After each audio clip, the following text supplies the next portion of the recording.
உயிர் தமிழுக்கு முன்னோட்ட திரைப்பட காட்சியை பார்த்த சீமான் செய்தியாளர்களை சந்தித்து பேட்டியளித்துள்ளார்.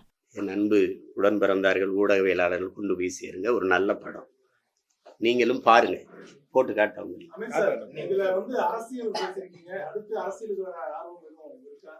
அவர் அரசியல தான் இருக்காரு.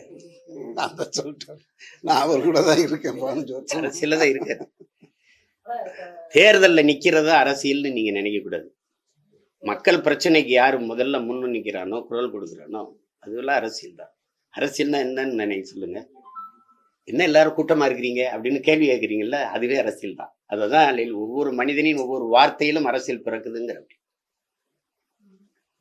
அவன் சொல்றான்ல, சேகுவர சொல்றான்ல, பசியோடு இருந்தான் ஒருத்தன், உணவு கொடுத்தேன், என்னை மனிதாபிமானின்னாங்க. ஏன் அவனுக்கு உணவு கிடைக்கலன்னு கேட்டேன், என்னை கம்யூனிஸ்டுன்ட்டாங்க. இதுதான் கதை. நாங்க கேட்குறோம்ல, ஒவ்வொரு நாளும் கேள்வி கேட்குறோம்ல, அதுதான். அதனால அவர் அரசியல்ல தான் இருக்காரு.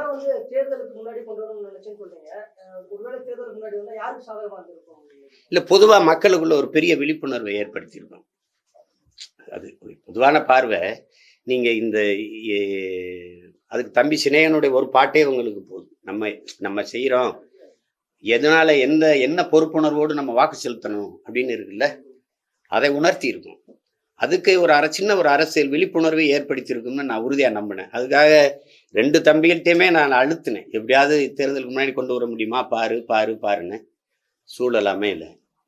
சரி, அதுக்கப்புறம் அந்த நேரத்தில் விட்டு திரையரங்குக்கு வராமல் எல்லாம் தேர்தல் கலவரத்தில் இருந்துருவாங்கன்னு தான் சரி மே 10 தேர்தல் முடிஞ்சு விடலாம். இந்த படத்துடைய ட்ரைலர்ல பார்த்தீங்கன்னா தமிழக விடுதலை புலிகளுடைய தலைவர் பிரபாகரனுடைய போட்டோஸ் அவருடைய போட்டோஸ் வரணும்ட்டு நீங்களும் நிறைய போராடி இருக்கீங்க. அந்த ஒரு ட்ரைலர்லயே அவருடைய போட்டோ அதை நறுக்க முடியல.